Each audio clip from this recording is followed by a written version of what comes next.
Now, so I said I'd do a video on the TVR Griffith car hunt that's ongoing at the moment in Asphalt 9. And also, because it's been involved with a multiplayer season, I said I'd give a kind of few tips on how to actually drive the car itself, because it's a very capable car. It's just a case of like all of its stat weight has basically been put into top speed. It doesn't have any nitro ability, any handling, or yeah, the acceleration is woeful. So like it is pretty much, I guess you could call it somewhat of a glass cannon in terms of that top speed. But yeah, just to unlock the car, say, one of the main things is just in terms of, if you're grinding this one out and you have the Lotus Elise Sprint, the 220, if you've got that car maxed out, just know the fact that you can get this car hunt done pretty much entirely just by using that Lotus Elise Sprint in touch drive and nothing else. That's what I've done there for like those first 150 runs. Yeah, so I just said I'd throw up the fact that like there is higher rated cars than it, but the way the Lotus Elise handles, if you see it from the one difference between those, it did it apparently 148 times out of 149 runs. The one time messing up there. If this is your first time checking out one of my videos there, or if you watch my videos but aren't subscribed, please do click the subscribe button down below. It really would help out the channel quite a lot, because I'm getting closer and closer to 1K at the moment. And yeah, that's pretty awesome, but it'd be cool to drive there faster. Of the two cars to get a specific blueprint for this one, then the Lotus Elise Sprint 220, that's needed for one side of it, 48.5 seconds. Very easy to do this in the maxed out version of the car, but obviously like my runs on this one have been under the 47 seconds, so like it's possible to do this when you do 2 seconds to spare.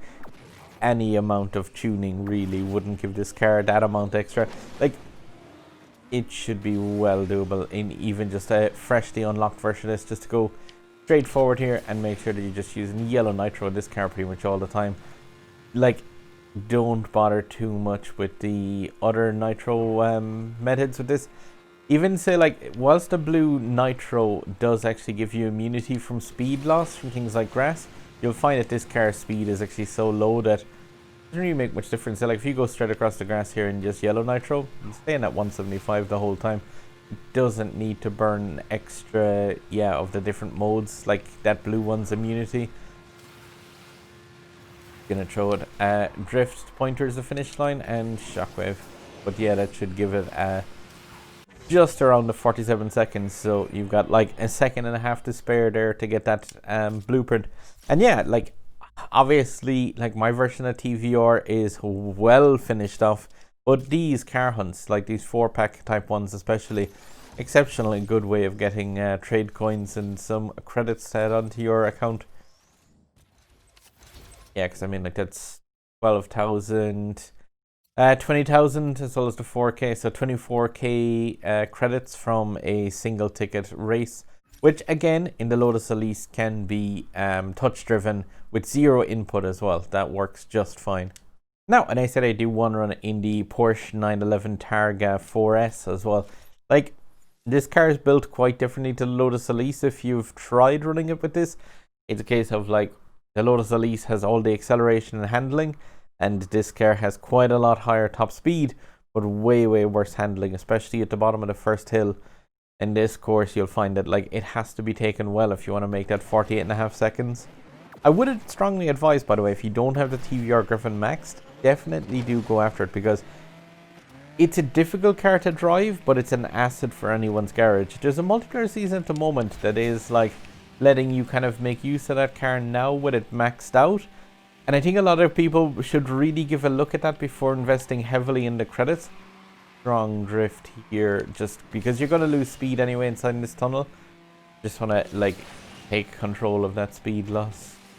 But yeah, like say that multiplayer season, it gives you access to the TVR maxed out. It is really cool, the fact that like players can make the choice then if they want to kind of upgrade that car, because it is definitely one that's not going to be for everyone the way it handles. And yeah, I'll go into that in a small bit, just give it a run on the track. And yeah, there's like 1.2 seconds to spare over a 47-second track. So like a 3-star version of that car, or a 2-star even, should be well capable of doing it with a good run for the 2-star version. 1 might be difficult because you lose so much speed at the bottom of the first hill. But yeah, if you look at the stats of this now, so like especially because you can look at a gold version of this car right now in multiplayer 2, you'll see the fact that top speed stat of 338 is crazily high. Like that is actually way higher by about 30 than all the other cars in the D class of cars. Now the problem with it is the fact that yeah, the acceleration, handling, and nitro are all so low. Like I know the acceleration stat looks high enough there, but actually on the track you'll find that it is really slow to get up to speed. And it would be one thing if the three of those, like if any one of those was bad or two of those even, you could kind of negate it with the other ones. So like if the handling was bad, you'd lose the speed, but if the acceleration was stronger, you could get it back, or if the nitro was better, you'd be able to shockwave and kind of get back to speed that way. But because all three of them are so poor, that top speed is all this car kind of has, and it needs incredibly careful driving to get any kind of consistent speed out of it, because otherwise you'll be fast on the straights, and if you try and drift this thing into some corners, you will find that it just absolutely goes straight down to about 120, 130 miles an hour, and it won't come back from there, not even with a full blast of the nitro. Like say, if you look at the stats, in comparison, say, to my Golden Corvette Grand Sport here, yeah, that top speed is actually faster in the TVR. The only thing is the acceleration, handling, and nitro are off the charts in comparison of between those two cars. So like, yeah, it is just a case of like what that boils down to on the course is, yeah, definitely showing that top speed alone doesn't make for a really enjoyable drive, but it can make for a really good drive with that TVR. It's just a case of basically know how to be careful on corners and respect the fact that the other stats in that are all super weak. Now, going to take this out onto the track on a 4-lap version of Mountain Poles, just to test out like just pure straight driving as much as possible.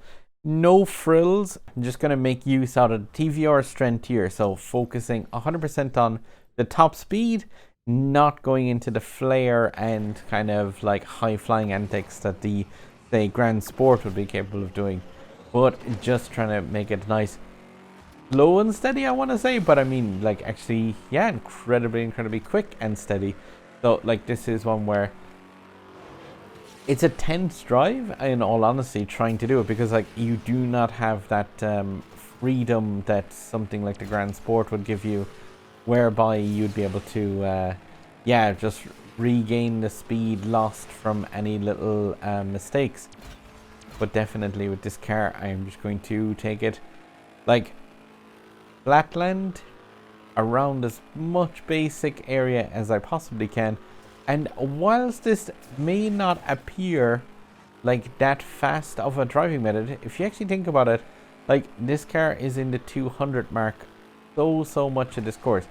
So whilst I'm not going into the air for those yeah, bursts of speed and nitro shock waves and stuff like that, just keep in mind the fact that this car's nitro is absolutely appalling anyway. So yeah, it wouldn't make any difference really to get that. Well, it would make a small difference, but it's not this car's strength, is it? It is just a case of like trying to, yeah, maintain that 200 or as close to it as possible at all times. And definitely like, yeah, like I said, it's playing up the car's strength rather than trying to make this something that it isn't, and that is your kind of average arcade racery type car, because this one is not going to be able to hang with some of those yeah, the other kind of high flying types. In a perfectly controlled state, there should get away with it, hopefully without having to pay too much for that. But yeah, definitely I want to just maintain like a steady constant speed, more so than just going wild a bit on areas like that. So really trying to like find a way of handling this corner better, but realistically your best bet is just to aim in for that little underslip there.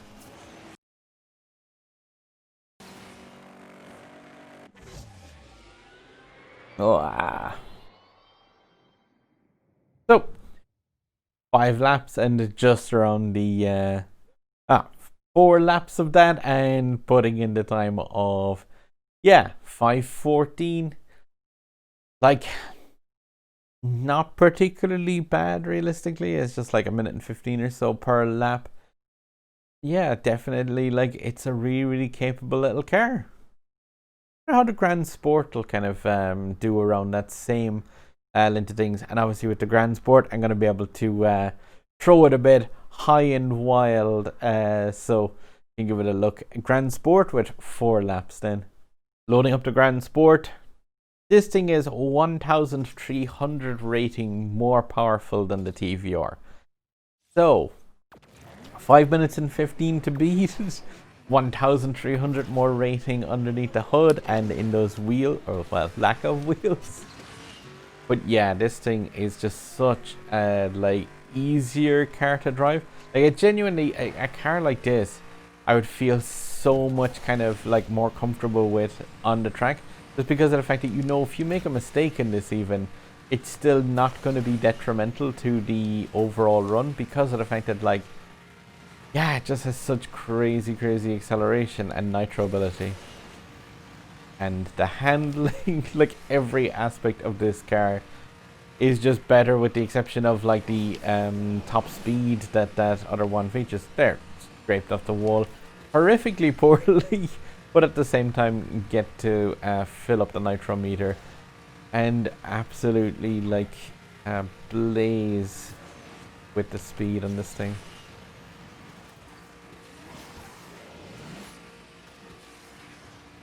And yeah, I've no, like, you don't have to worry about in this car like saving up nitro for certain parts of the course, because it is just a case of like, if you want nitro in this car, you can fill up the meter in a simple drift motion, and yeah, like that meter just will not empty even on a long straight here with no nitro containers. Just with the perfect runs, the near misses, like it'll take you all the way through. But I am just kind of curious myself for how much of a difference there would be in the actual, yeah, the times that results in. I think this is actually going to be fairly closer than I would have expected. Just like, still not exactly, obviously a fair race, but I would have presumed that there would have been a bigger difference of those two that much, but yeah, a difference of 20 seconds over a 5-minute race, and definitely kind of using the majority of the tricks capable with the Grand Sport cars within like 15 seconds of that. So definitely like the TVR has potential. And like, yeah, you see the difference in the driving style there in some of the ways. Like just in a direct head-to-head with something like that. That is a very unusual kind of, yeah, a result just in terms of like over that long a period. 1,300 rating and the difference to just like still being kind of like drawn back in a small bit by the TVR's top speed. But yeah, I said I'd give this car hunt for the TVR a bit of an extra bit of information, details, and some tips on how to drive the car and get more out of it. Obviously, if you get put into a race in multiplayer, say where there's people kind of like slamming up against the side of you and stuff in this car, you're going to have an incredibly hard time of it, because it's not something that handles regaining that speed very well whatsoever, or doing things like 360s and stuff for actual like car combat that's in this game. But if you get towards just like open road and you're out on your own and get to drive, this thing is like, it's a pleasure to drive. And it's very different from the other cars as well, because you do just have that crazy top speed, and like, okay, so it doesn't have the kind of freedom to nitro boost and, you know, do like all the other tricks and stuff that this game has. But as such, it's kind of more of a pure racing car, which is pretty nice to have in this game as well. Like a car where you have to kind of think about it like, if I go through that grass, there's going to be consequences. And yeah, the TVR is pretty cool for that. It's like one of those cars where I do really enjoy it, but at the same time, it's slightly out of place in Asphalt 9 Legends. But hopefully you see in this, it's possible to get, a fair amount out of that car. But yeah, I appreciate kind of the advice and suggestion of Koshka on my own Grand Tour server as well, of making a suggestion of why not go into the cars a bit more in terms of how you drive them. So if you like this, don't knock down Koshka if you see him in the Grand Tour in a multiplayer race. If you didn't like this video, you can let me know in the comments, and maybe 360 Koshka the next time you see him on the track. But yeah, guys, as always, there's a sub button up there over my head. There is my Indie Rowdy videos up there where I take a look at an indie game on the Switch and kind of mess around with it and have some fun. And at that side, then you've got an Asphalt video out on my channel, most likely on what's best for the user. All right, guys, good luck. Drive safe.